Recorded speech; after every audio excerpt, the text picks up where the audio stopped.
Hey everyone, Mark the Movie Man here. Welcome to the Final Cut, and today we're going to take a look at an independent horror film called Irrational Fear, which is brought to us by a couple familiar names. Hunter Johnson directed this, and he also co-wrote it with Kevin Sommerfield. Yes, Wisconsin Slasher Studios' own Kevin Sommerfield. Now, these two give us a story about a therapist who invites 6 patients who are suffering from irrational fears. They have severe fears of one thing or another, and he's bringing them up to the cabin for a little bit of unusual therapy away from technology and such.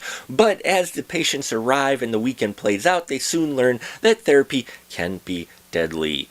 I enjoyed the concept of irrational fear and the story that they came up with for this movie. The idea of these patients out in the woods getting the therapy and then things not going right. And I thought that was handled well. And with the help of the direction of Hunter Johnson, they keep you a little bit in the dark for a while on whether or not some of these really crazy things that you're seeing happen to them, whether or not it's in their mind or if it's really happening. I thought they handled that well, especially at the beginning of the film when the stuff first starts. I thought that was really handled well. Especially, there's one scene in particular where it involving the woods, and I don't want to give away too much, but something comes out of the ground and starts grabbing, and I thought it was done really well and did not expect that to be done in a film of this budget, of a smaller budget in that. So that looked really good.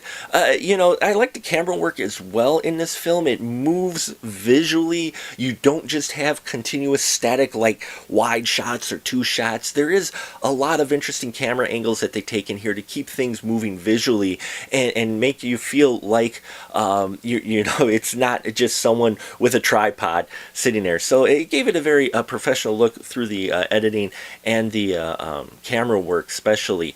Now the performances in here, we have some people who have been in camera quite a bit and some who are newer to it. There's some veterans in here. Jennifer Nangle, who we've mentioned before on the show, is on here, as well as Baker Chase Powell, Caleb Shorey. All of these folks do very well in the roles and at least can make you convinced that they do suffer from these fears. Now Charles Chabala, I thought he was interesting because I liked his performance. Don't get me wrong. I dug his performance and the role he had. But at the same time, I didn't buy him being a doctor. I liked the personality and the character that they had. I loved that part. But the role of him being the therapist, it was tough to buy. And I don't know, maybe it was because he looked very young and for the experience that his doctor was supposed to have, I don't know. I'm not sure quite what it was with it, but I just wasn't quite buying that he was a doctor. But as far as the character and the personality part goes, as this film goes along, I really enjoyed his performance nonetheless. The location they picked I thought was interesting. It's a great looking cabin. It's got a lot of interesting rooms in that.